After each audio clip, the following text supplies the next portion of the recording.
10 minutes into my divorce hearing, my husband made the biggest mistake of his life. He laughed at me, not a nervous laugh, not a quiet one. He leaned back in his chair, beside his expensive attorney, in a navy suit that cost more than some people's rent, and laughed in the middle of a crowded Atlanta courtroom. He laughed like I was already defeated, like I was a foolish wife who had finally run out of tears, money, and options. For 6 years, I was Mrs. Julian Hayes. I had smiled beside him at charity dinners, signed holiday cards with his last name, and pretended not to notice when his hand on my waist felt less like affection and more like control. Now, in Fulton County Superior Court, he was asking for half of everything I had built, half of the house, half of the investment accounts, half of my company. And somehow, with a straight face, half of the trust my late father had created before I ever married him. Behind Julian sat my mother, Brenda Monroe, and my younger sister, Jasmine. That made the hearing feel less like a divorce and more like a family reunion inside a knife drawer. My mother wore a cream-colored suit and pearls. She knew how to look innocent in public. In private, she could take a person apart with one sentence and still sound like she was offering advice.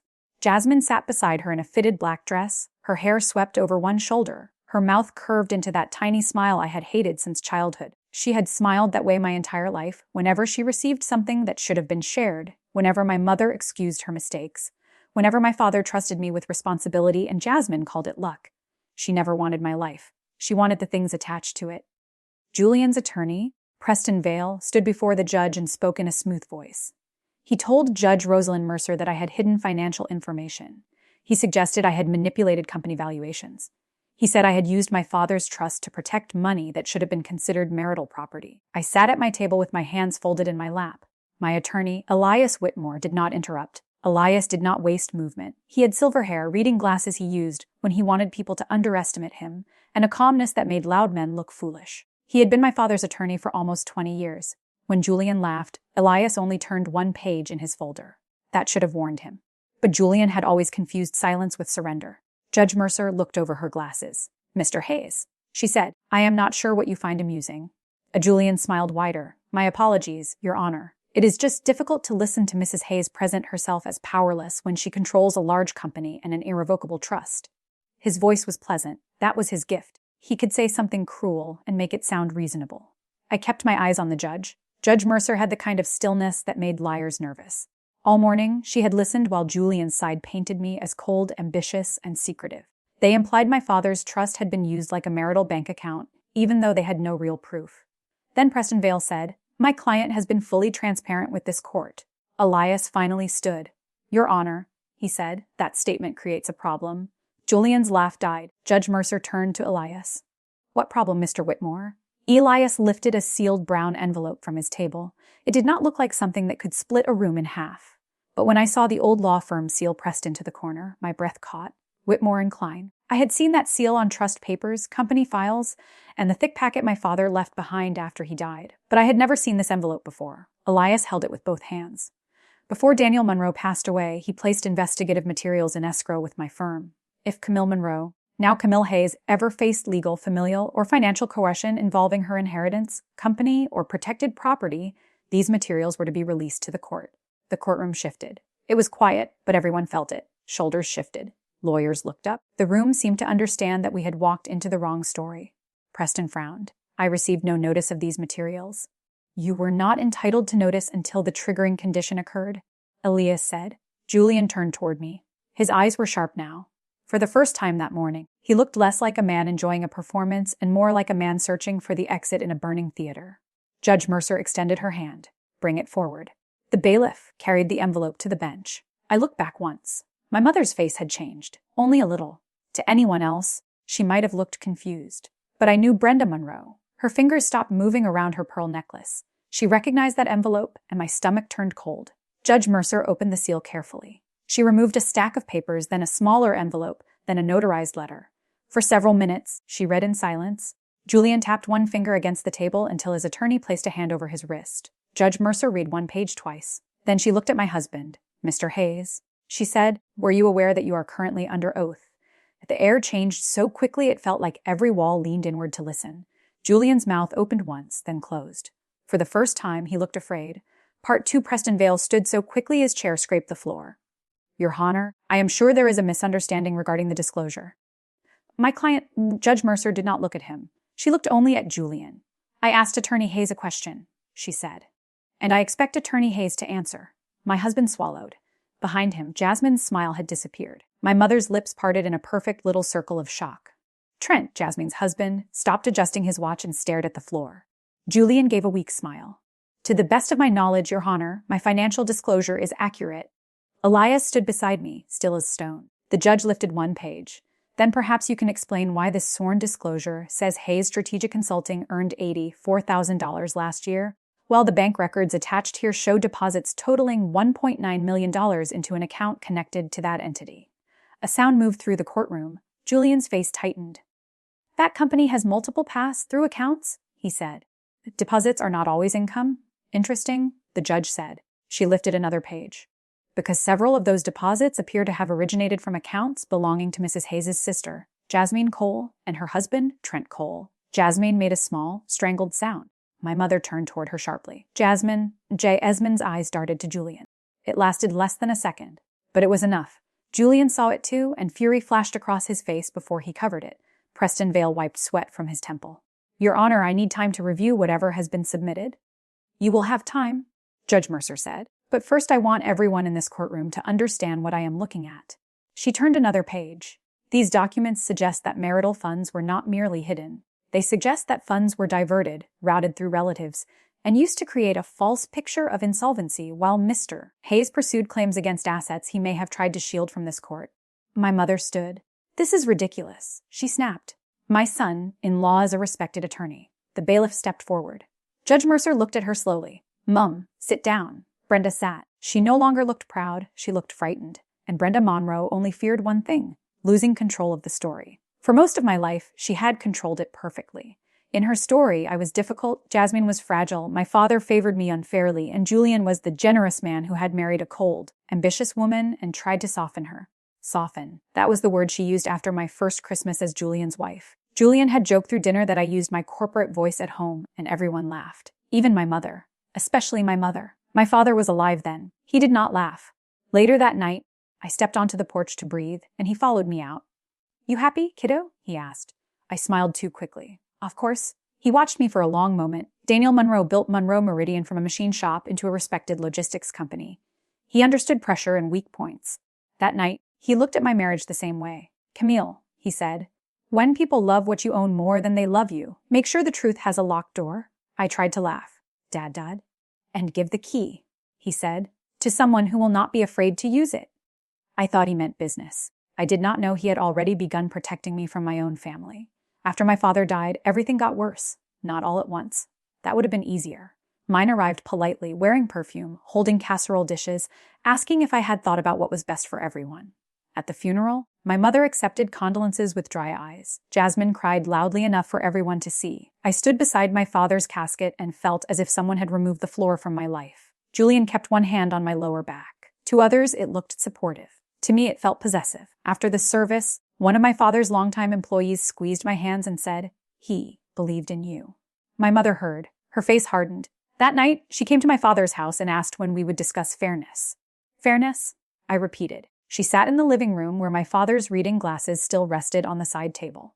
Your father put too much in your hands, she said. Jasmine has children. I have a household to maintain. The company is family wealth. The company is payroll, I said. It is contracts. It is debt.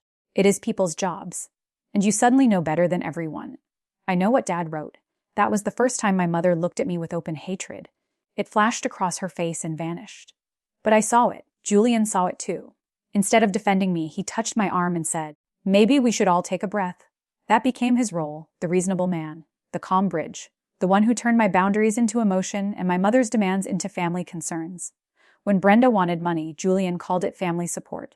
When Jasmine wanted me to hire Trent without experience, Julian called it family unity. When I refused, everyone acted wounded. Slowly, Julian became colder in private and more charming in public. I started sleeping badly. I started apologizing for things I had not done. I started checking my phone before entering my own house, trying to guess what mood waited inside. The first time I suspected Julian was cheating, I found a hotel receipt in his car. He said it was for a client. The second time, I saw a message from a woman named Marissa while he was in the shower. He said I was paranoid. The third time, I stopped asking. By then, I had become very good at silence. But silence is not blindness. At Monroe Meridian, I still knew how to read numbers. I knew when records did not match and when money was missing. So when Julian filed for divorce and demanded half of my company, I stopped crying. I called Elias. He listened while I sat in my office. After hours, the Atlanta skyline dark outside the window, a cold cup of coffee beside my keyboard. When I finished, he said, "Camille, answer one question carefully." "All right. Do you believe your husband is working alone?" I looked at the framed photograph on my desk. My father and me in the old machine shop, both wearing safety glasses. "No," I said. Elias was quiet. "Then it is time you saw what your father left behind. He did not show me everything." At first, that made me angry. Now, sitting in court, I understood. Some truths are too heavy to carry before the room is strong enough to hold them. Part 3, Judge Mercer lifted the last document. "And then," she said, "there is this." The courtroom became so silent I could hear my own heartbeat. She looked at me, not with pity, with respect. "Mrs. Hayes, did you know the full contents of this envelope before today?" I took a breath. "I knew part of it, Your Honor." Julian snapped his head toward me. "Part of it," he said, his voice ugly. "Do not play innocent, Camille." Elias moved his hand slightly, warning me not to react. But I did not need warning. The woman who once cried after family dinners was gone. She had been buried under betrayal, humiliation, and the sound of my husband laughing in court. Judge Mercer's eyes narrowed. "Mr. Hayes, you will not address her directly unless instructed." Julian clenched his jaw. The judge looked back down. "This final item is a notarized letter dated 8 months before your marriage." My blood chilled. I had never seen that letter. Elias leaned toward me and lowered his voice. "Your father had one more safeguard." My father. Daniel Monroe was the only person in my family who ever looked at me and saw more than usefulness. Before he died, he told me the truth needed a locked door. Now the door was open. Judge Mercer read aloud. "If my daughter Camille ever faces marital, familial, or financial coercion involving her inheritance or company, I authorize the immediate release of all investigative findings held by Whitmore and Klein, including any records regarding pre-marital contact between Julian Hayes, Brenda Monroe, and Jasmine Monroe." The room tilted. My mother's face went white. Jasmine whispered, "Mom." Julian turned slowly toward Brenda. And suddenly, the truth was no longer only in the envelope. It was sitting behind him in pearls. Judge Mercer looked at Elias. "Mr. Whitmore, explain." Elias stepped forward. Before Mr. Monroe passed, he became concerned that his daughter was being pressured into relationships and decisions that benefited her mother and sister. He hired a private investigator. That investigator discovered that Julian Hayes did not meet Camille by chance at the gala. My stomach tightened. That gala. I remembered the ballroom at the St. Regis. White roses and tall glass vases. A string quartet near the silent auction table. Women in satin dresses laughing over champagne. Men in dark suits pretending charity was not another kind of business meeting. I went because my father asked me to represent Monroe Meridian. I was 33, tired, and awkward in rooms where people measured worth by last name and donation amount. Julian approached me near the auction table. "You look like the only person here who actually wants to leave," he said. I laughed. Then he asked about my work, not my dress, my work. At the time, it felt rare. Now I wondered how long he had practiced. In court, Julian's eyes flashed. "Careful," he said. Elias did not look at him. Mr. Hayes was introduced to Camille deliberately. Records show that Brenda Monroe contacted him months before he met Camille. He had significant personal debt and wanted access to higher value legal circles. The communications show a plan. Julian would pursue Camille, marry her, gain access to her company and trust, and redirect assets toward Brenda and Jasmine. The sound that came out of me did not feel human. It was the last innocent part of me breaking in half. My mother stood again, shaking. "That is a lie." Judge Mercer's voice cracked like a whip. "Sit down, Mrs. Monroe." This time, the bailiff moved closer before she sat. Jasmine started crying. "Mom said it wasn't real," she whispered. "She said it was just leverage." Brenda turned on her. "Be quiet." Too, everyone had heard. Judge Mercer looked at Jasmine. "Mrs. Cole, are you represented by counsel?" Jasmine stared at her. "No." "Then I strongly suggest you stop speaking until you are." Trent looked like he wanted the floor to swallow him. Julian pointed at me. She planned this. She knew exactly what she was doing. She sat there acting like a victim while setting a trap. For the first time all morning, I spoke without waiting for anyone's permission. "No, Julian," I said. "You set the trap. I just stopped walking into it." His eyes burned. "You think this makes you powerful." I looked at him, my mother, Jasmine, and Trent. They had mistaken my silence for stupidity. "No," I said. "It makes me free." Judge Mercer struck her gavel once. "Enough." The sound thundered through the courtroom. She turned to Julian's attorney. "Counsel, based on what has been presented, this court has serious concerns regarding fraud, asset concealment, coercion, and perjury. I am referring these materials to the district attorney and the state bar." Julian's chair scraped backward. "You will remain silent," she said. Then she turned to me. Mrs. Hayes, as to the petition for division of your company and separate trust assets, this court finds insufficient basis to treat those as marital property at this stage. Given the evidence, all claims by Mr. Hayes regarding those assets are suspended pending investigation. My knees nearly gave out, but the judge was not finished. I am also issuing a temporary restraining order preventing Mr. Hayes, Mrs. Monroe, Mrs. Cole, and Mr. Cole from contacting Mrs. Hayes about business trust or personal financial matters. My mother gasped. You cannot keep me from my daughter?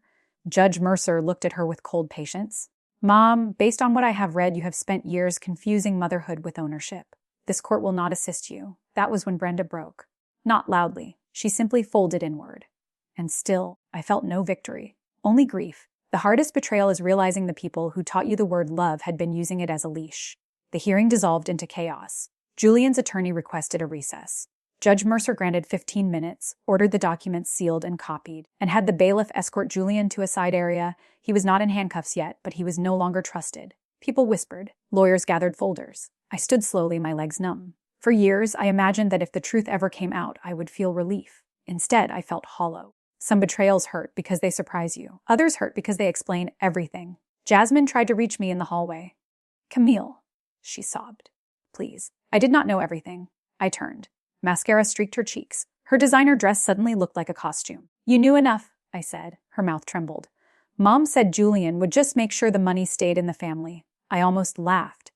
The family? I looked through the glass panel at Julian, pacing like a caged animal. Jasmine, he was sleeping with your best friend while you helped him steal from me. That hit her harder than anything the judge had said. Her face crumpled. What? Behind her, Trent whispered. Jazz? She spun toward him. You knew? Trent's silence answered. Jasmine slapped him so hard that everyone in the hallway turned. Then my mother approached me, slowly, carefully, as if I were dangerous. Camille, she said in a low voice. Whatever you think you know, your father was not a saint. I stared at her. There it was, the old tactic. If she could not defend herself, she would dirty the dead. Don't, I said. He controlled everything, she hissed. He left me nothing. He left you 3 houses, investment accounts, and enough money to live comfortably forever. He left you the power. And finally I understood. It had never been about need. It had always been about punishment. My father trusted me, and Brenda never forgave either of us. You could have loved me, I said. For 1 second, something moved across her face. Not guilt, not regret. Resentment. I raised you, she said. No, I whispered. You managed me. Her eyes hardened. You will regret humiliating this family. I stepped closer. No, Mom. For the first time in my life, I am not the one carrying the shame. Then the courtroom doors opened again. Elias appeared holding his phone, his face unusually grave. Camille, he said. His tone stopped me cold. What is it? He looked at Brenda, then back at me. The district attorney's office just confirmed something from your father's investigative file. My mother took 1 step back. Elias lowered his voice, but everyone close enough still heard. Your father did not die of a sudden heart attack. The hallway went silent. I forgot how to breathe. Part 4 for almost 2 years, I repeated the official story because it was the only one I had. A sudden cardiac event. A tragic loss. No warning. My father had been found in his home office with his reading glasses on the floor. My mother said there was no reason to ask unnecessary questions. I believed her because grief makes children of all of us. Elias looked directly at my mother. Daniel was trying to change the trust 1 week before his death. He planned to remove Brenda entirely and appoint Camille as sole controlling trustee immediately. Brenda's face became a mask. The investigator found medical inconsistencies. Elias continued. Your father suspected he was being harmed. Jasmine screamed. Mom? Brenda said nothing. Not one denial, not one tear, only silence. And that silence told me more than any confession could have. 2 officers entered the hallway and spoke quietly with the bailiff. Julian stopped pacing behind the glass. Trent backed against the wall. Jasmine sank into a chair, sobbing into both hands. My mother looked at me one final time. For the first time in my life, she looked small. Not because she was sorry. Because she had lost Camille, she said, almost gently. You have no idea what I sacrificed. The officers reached her. I looked at the woman who had given birth to me, the woman who had sold my marriage, fed my betrayal, and possibly buried my father's truth. Yes, I said, my voice breaking at last. I do. They read her rights in the hallway outside my divorce hearing. Julian shouted that he knew nothing. Trent begged Jasmine to listen. Jasmine kept crying my name like she had broken something she expected me to fix. But I did not fix it. I walked past them all. Outside, Atlanta sunlight poured over the courthouse steps, bright and merciless. Reporters had gathered near the bottom. Cameras turned. Someone called my married name. Orez. Hey, yes! I kept walking. For years, I thought freedom would feel like triumph. It did not. It felt like standing in the ruins of a house I had loved, finally admitting it had been burning long before I smelled smoke. Elias stood beside me. "Your father wanted you protected," he said. I looked up at the sky, my eyes stinging. He should have told me. He was afraid you would not believe him. That broke me. Not Julian's affair, not Jasmine's betrayal, not even my mother's greed. The thought that my father died afraid I loved them too much to save myself was the grief that finally bent me. I sat on the courthouse steps while strangers moved around me. Elias stood close enough to shield me without offering cheap comfort. "I loved you," Elias said. I covered my mouth. For so long, love in my family had meant debt, obligation, late night calls, unpaid loans, and letting my mother rewrite my pain as disrespect. My father's love had been different, quiet, practical, imperfect, hidden inside legal documents, locked envelopes, and old warnings I had been too tired to understand. But it had been real. That mattered. In the weeks that followed, my life became public in a way I never wanted. The first article appeared before dinner. Attorney accused of asset concealment in divorce. By the next morning, Julian's name was everywhere. His law firm placed him on leave. Clients stopped returning calls. The state bar opened an investigation, and his carefully built image collapsed under emails, bank records, and sworn statements. He tried to call me from 3 different numbers. I blocked each one and sent the records to Elias. My mother hired a criminal defense attorney. Jasmine disappeared from social media. Trent moved out after investigators froze accounts tied to the deposits. For the first time in my life, nobody asked me to keep the family together. There was nothing left to keep. I moved out of the house Julian and I shared 2 days after the hearing. It was a beautiful house in Ansley Park. All white brick and tall windows, but walking through it with the movers, I realized how little of myself lived there. The art, the sofa, even the dining table had been chosen for appearances. In the bedroom closet, I found a small blue scarf that did not belong to me. I held it for a moment. Then I dropped it into a trash bag with Julian's monogrammed cufflink boxes and the framed wedding photo from the foyer. The movers asked where I wanted everything delivered. "Storage," I said. Then I drove alone to my father's old machine shop. It sat on an industrial road outside the city, smaller than I remembered, with a squealing roll up door and weeds in the pavement. My father had kept it after Monroe Meridian moved into real offices. "Never sell the place that taught you what work smells like," he used to say. Inside, the old workbench still stood against the back wall. The air smelled faintly of oil, metal, and rain. I stood in that room and cried until there was nothing graceful left in me. Then I called a contractor. "Can you restore an old shop?" I asked. "He depends. How old?" "Old enough to know things," I said. He paused. "Well," he said, "those are usually worth saving." So I saved it. While Julian fought to keep his license and my mother's attorneys fought to keep sealed records from becoming public, I spent my mornings at the shop before going to Monroe Meridian. I met electricians at 7, chose plain concrete floors, kept my father's workbench, replaced the roof, and framed an old photo of him standing in front of the building in 1989. At the company, people treated me softly at first, as if I were made of cracked glass. I hated it. Finally, during a Monday leadership meeting, after our CFO asked if I wanted to postpone a port expansion review, I closed the folder in front of me. "My personal life has been dragged through enough courtrooms and newspapers," I said. "This company still has freight to move. Let's work." A few people smiled because they recognized my father in me.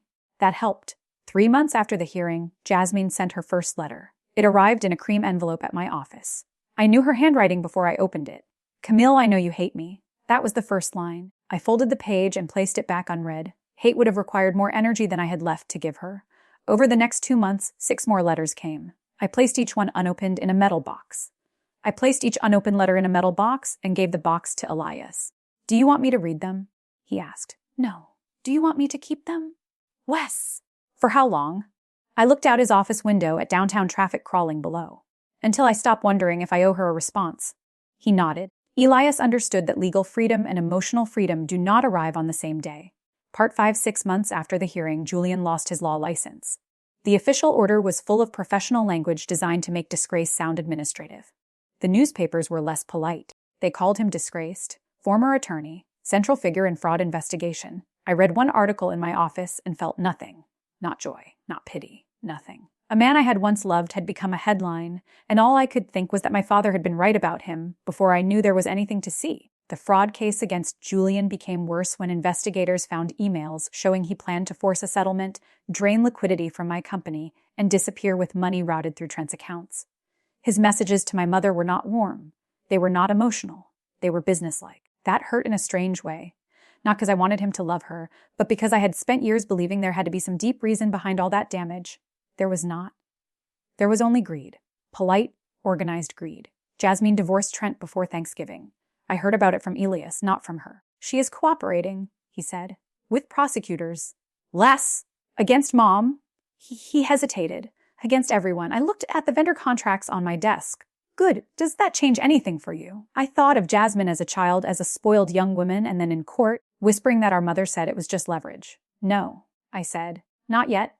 My mother awaited trial while investigators reopened questions about my father's final weeks. The legal process moved slowly, as it always does when expensive attorneys are paid to slow it down. There were hearings, motions, sealed filings, and statements from men who had never sat at our Thanksgiving table or watched Brenda Monroe smile while cutting someone open with a compliment. People asked if I wanted closure. I stopped answering that question. Closure is a word people use when they want grief to behave. I did not have closure. I had documents, facts, a company to run, and an old machine shop becoming new again. I had mornings when I woke up and forgot, for 3 seconds, that my family had turned my life into a transaction. Then I remembered. Then I got up anyway. On the first anniversary of the hearing, I returned to the courthouse alone, not for a proceeding, not for Julian, not for my mother. For myself, I stood across the street with coffee and watched people climb the steps in suits, uniforms, jeans, work boots, and church dresses. A year earlier, I had walked down those steps shaking. That morning, I stood steady. Afterward, I drove to the machine shop. The restoration was finished. The outside had been painted soft gray. The old roll-up door still worked, but now it moved smoothly. Inside, the floor was sealed, the windows replaced, and the wiring redone. My father's workbench remained against the back wall, scarred and solid. I turned the front office into a small scholarship workspace for the children of Monroe Meridian employees. Not charity for photographs, not a gala talking point, something useful with laptops, desk lamps, college application resources, and coffee for parents waiting after shifts. Above the doorway, I hung a brass plaque, Daniel Monroe Learning Room. My father would have pretended to hate it. Then he would have cried in his truck. Elias met me there that afternoon, carrying a flat leather folder. I have one final item, he said. My chest tightened. I thought there were no more envelopes. No more investigations, he said.